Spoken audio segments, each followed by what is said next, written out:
Victory wings ప్రేక్షకులకి నమస్కారం. ఈనాటి మార్నింగ్ మోటివేషన్, నమ్మకమే నిన్ను నడిపించేది. దీనికి ఒక చక్కటి ఉదాహరణ. ఒక బౌద్ధ మత బోధకుడు తన శిష్యులతోటి పొలంలో పనులు చేసుకుంటున్నారు. వారికి కష్టం తెలియకుండా ఉండడం కోసం చిన్న చిన్న కథలు చెప్తూ వారు ఆ వ్యవసాయాల పని చేస్తున్నారు. అటువంటి సమయంలో ఆ పక్క నుంచి ఒక అతను పక్క ఊరు అతను వెళ్తూ ఈ గురువు గారిని అడిగట, అయ్యా, మీ ఊళ్ళోని వాళ్ళు ఎటువంటి వాళ్ళు? మందహాసంతో ఆ గురువు తలపైకెత్తి చూసి, మీరు ఎక్కడి నుంచి వస్తున్నారండి? మీ ఊళ్ళోని వాళ్ళు ఎటువంటి వాళ్ళు అని అడుగుతారట. నా ఊళ్ళో వాళ్ళు దుష్టులు, దుర్మార్గులు, నీచులు. వారితో వేగలేక నేను ఇంకో గ్రామం వెళ్ళిపోదాం అనుకుంటున్నాను. మీ ఊళ్ళో వాళ్ళు మంచివాళ్ళు అయితే ఇక్కడ ఉందాం అనుకుంటున్నాను, లేదంటే మరొక ఊరు వెళ్ళిపోతాను అంటాడు. దానికి మందహాసంతో ఆ గురువుగారు చెప్తారు, మా ఊళ్ళో వాళ్ళు కూడా దుష్టులు, దుర్మార్గులు, నీచులే నాయన అంటాడు. అప్పుడు ఆ పాసర్బై వెళ్ళిపోయేటువంటి అపరిచిత వ్యక్తి ఏమని చెప్తా అంటే, చాలా మంచి మేలు చేశారు స్వామి నాకు అని చెప్పేసి అక్కడి నుంచి పక్క ఊరికి వెళ్ళిపోతాడు. మరి మరలా కొద్దిసేపటికి వీళ్ళు వ్యవసాయం పనులు చేసుకుంటుండగా ఇంకొక వ్యక్తి వస్తాడు. స్వామి, మీ ఊళ్ళోని వాళ్ళు ఎటువంటి వాళ్ళు అని చెప్పి అదే ప్రశ్న వేస్తాడు. దానికి మరల గురువుగారు, మీ ఊళ్ళోని వాళ్ళు ఎటువంటి వాళ్ళు అని అడుగుతాడు. అయ్యా, మా ఊళ్ళోని వాళ్ళు దయాపరులు, స్నేహశీలురు. మరి అటువంటి ఊరిని నేను వదలలేక పరిస్థితిలో బయటికి వెళ్ళవలసి వస్తోంది కనుక మీ ఊళ్ళోని వాళ్ళు ఎలాంటి వాళ్ళు అని అడుగుతాడు.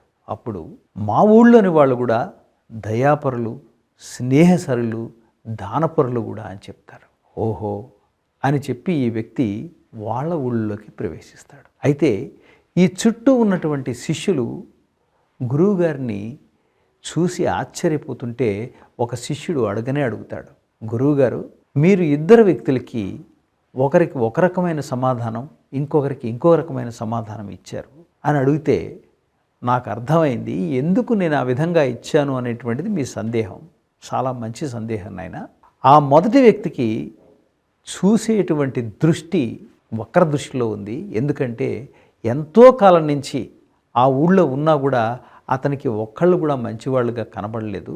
అతను ఎవరిని చూసినా కూడా అదే దృష్టితోటి చూస్తాడు.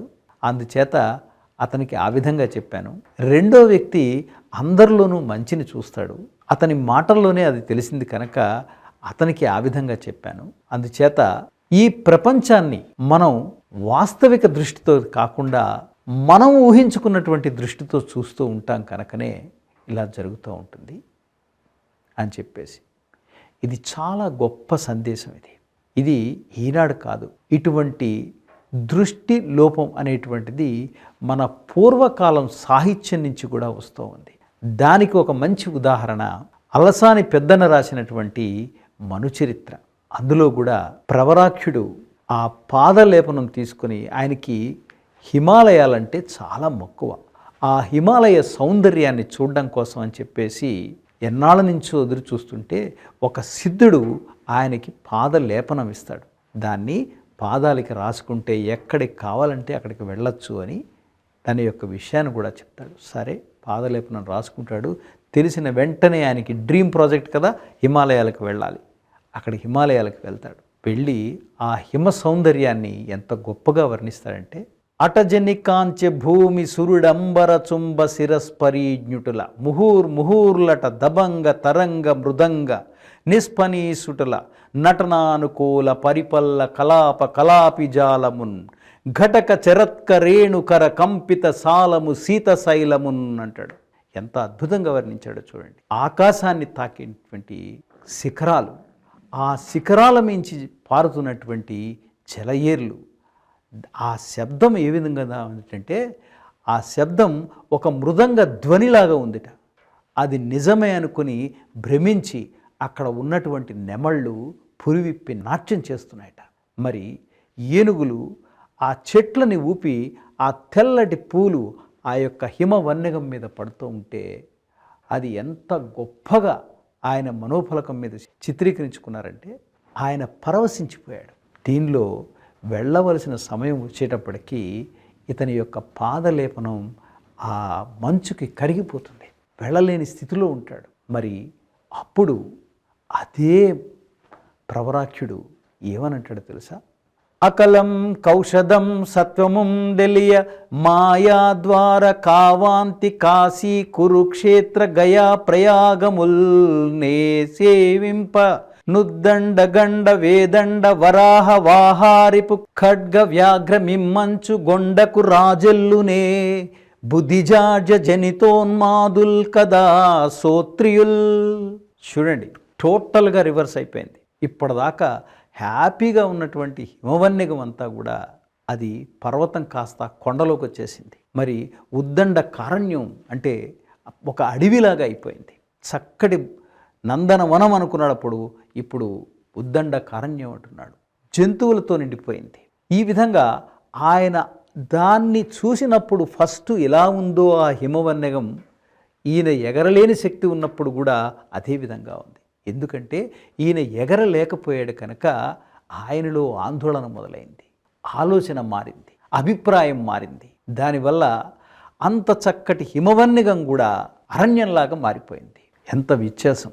ఇదే దృష్టి దృక్కోణం. దృష్టిని కరెక్ట్గా మనం అసెస్ చేయగలిగితే, వాస్తవిక దృష్టితో కనుక మనం చూడగలిగితే ప్రతిదీ కూడా ఒక అద్భుతం అవుతుంది అనేదానికి చక్కటి ఉదాహరణ. ఇంకా అప్పుడంటే అది ఆ తరాలు వేరండి. సాహిత్యాన్ని ఇంకో దాన్ని ఇప్పుడు మనం వర్ణించవచ్చా అంటే, అప్పుడైనా ఇప్పుడైనా ఎప్పుడైనా మనిషి యొక్క దృష్టితోటే వాడు ఆలోచించడం మొదలు. ఒక ప్రేయసి ప్రియుడు ఎంతో అన్యోన్యంగా ఉండేటువంటి వాళ్ళు, వారికి వివాహమైనటువంటి కొత్తలో ఆ ప్రియురాలు చంద్రముఖిలాగా ఉంటుందట. మరి 4 సంవత్సరాలు కలిసి కాపురం చేసిన తర్వాత ఇదే చంద్రముఖి సూర్యముఖి అంటట. 10 సంవత్సరాలు తర్వాత ఆ ప్రియురాలి యొక్క ముఖం జ్వాలాముఖిలాగా ఉంటుందట.